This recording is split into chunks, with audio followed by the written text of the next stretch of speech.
नमस्कार दोस्तों, story audio book Mumbai channel में आपका स्वागत है। अगर आपको यह कहानी पसंद आती है तो चैनल को सब्सक्राइब करें। तो चलिए शुरू करते हैं।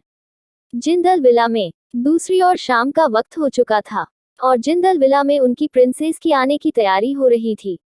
लेकिन इस बार कुछ अलग था।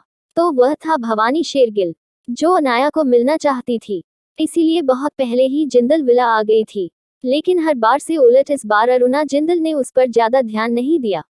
उसकी नजरें बस गेट पर ही टिकी हुई थी, जैसे उसकी नातिन का इंतजार कर रही हो। यह देखकर भवानी को गुस्सा तो बहुत आया, लेकिन वह गुस्से का घुट पी कर रह गई।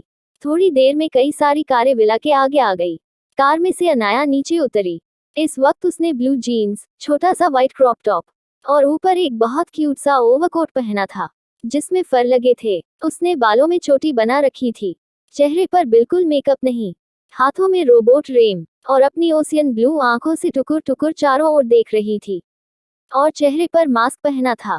आसपास थोड़ी हल्की ठंडी हवा चल रही थी, इसलिए उसने कोट का केप सिर पर लगाया हुआ था।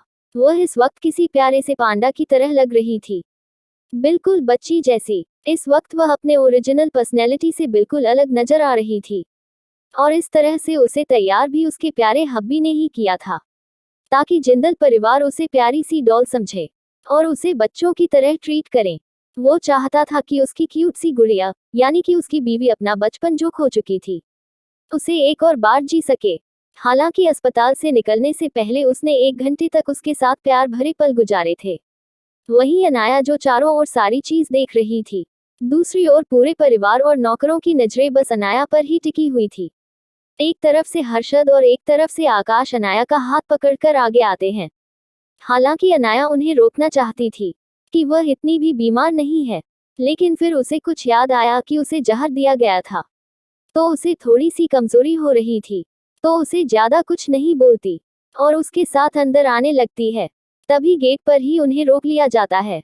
अरुणा जिंदल खुद अपने हाथ में आरती की थाल लेकर आगे आई और उसने अनाया की आरती उतारी। उसके बाद उसकी बड़ी मामी आगे आई और उसने अनाया की नजर उतारी। अनाया जो पहली बार जिंदल विला की दहलीज पर खड़ी थी, उसकी छोटी मामी साक्षी ने उसके पांव के छाप ले लिए। आखिरकार वह जिंदल परिवार की असली लक्ष्मी थी। वहां खड़ा हर कोई जानता था कि पीछे खड़ी भवानी शेरगिल की आंखों में खून उतर आया था। इतना प्यार तो कभी इन लोगों ने उसे और उसकी बेटी को नहीं दिया था।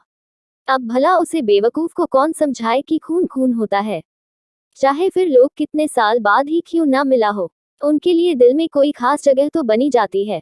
लेकिन अभी अनाया कुछ ज्यादा ही शांत थी। उसने एक नजर में ही पहचान लिया था कि भवानी शेरगिल के दिमाग में क्या चल रहा है।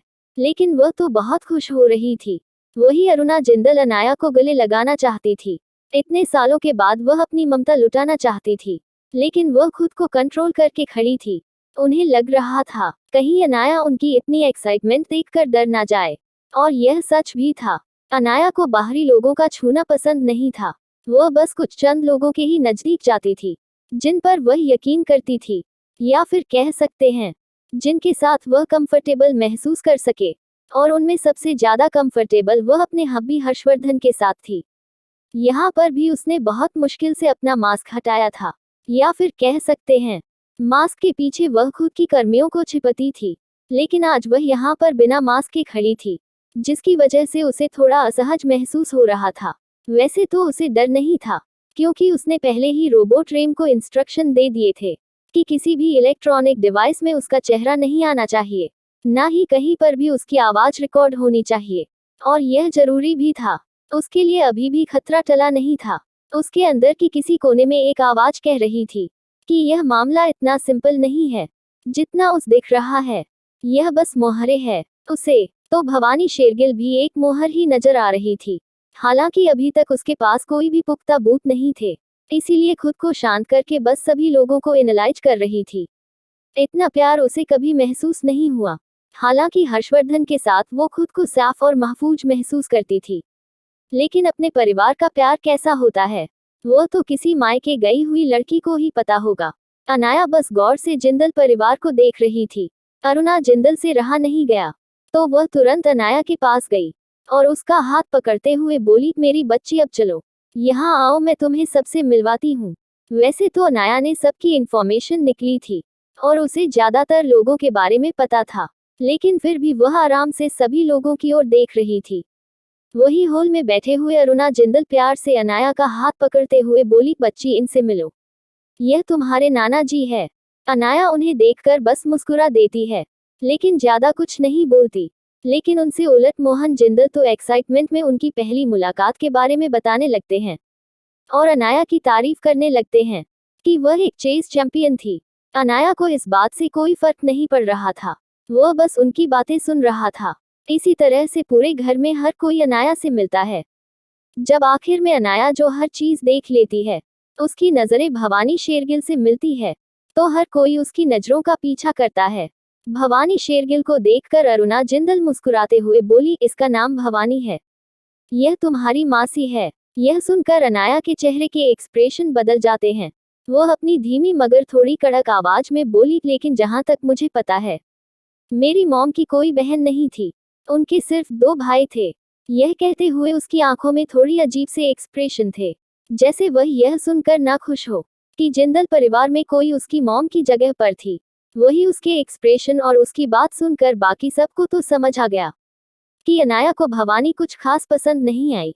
लेकिन अरुणा जिंदल जो बस अपनी नातिन के आने की खुशी में पागल हो रही थी, उसे अनाया के अजीब बिहेवियर नोटिस नहीं किया। वह खुश होते हुए बोली, नहीं बेटा, यह हमारी बेटी नहीं है, लेकिन हमने इसे अपनी बेटी की तरह पाला है, इसलिए तुम्हारी मासी है। तभी भवानी शेरगिल जो कब से अनाया को देख रही थी, उसे भी अच्छा नहीं लगा था। उसने भी नोटिस कर लिया था कि अनाया ने उसे देखकर किस तरह से मुंह बिगाड़ा था। वो खड़े होते हुए प्यार से बोली, अनाया बेटा, तुम बिल्कुल मेरी बेटी की तरह हो और तुम चिंता मत करो, तुम्हें माँ की कमी कभी महसूस नहीं होगी। मैं भी तुम्हारी माँ की तरह ही हूँ। वही उनकी बात सुनकर अनाया का खून खौल गया।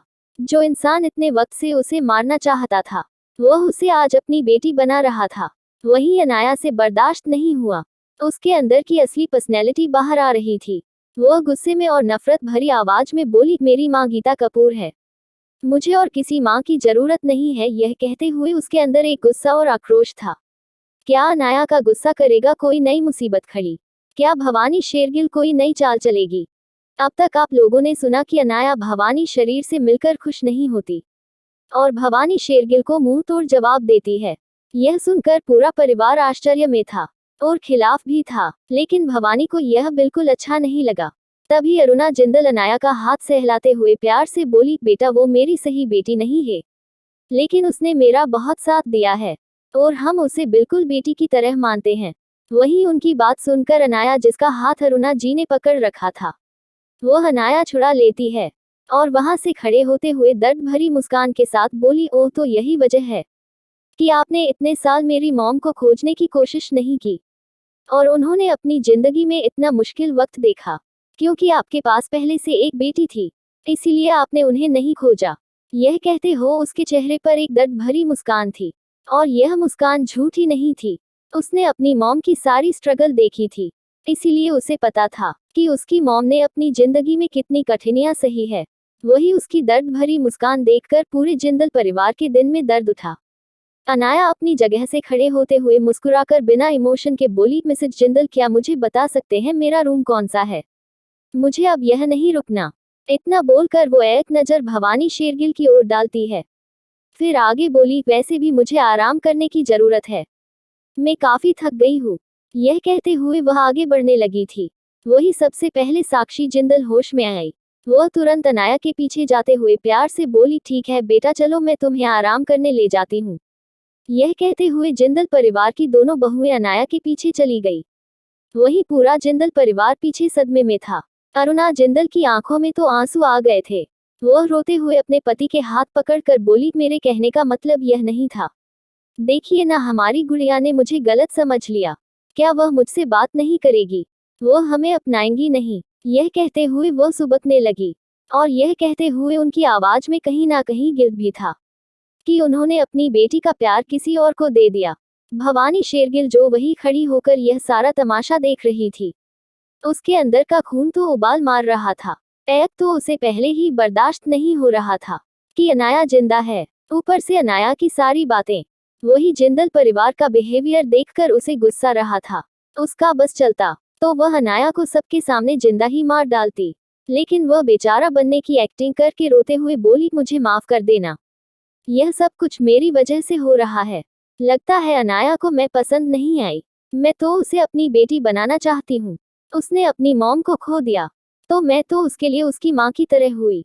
लेकिन लगता है वह ज्यादा सेंसिबल बची नहीं है, इसलिए उसे मैं पसंद नहीं आई।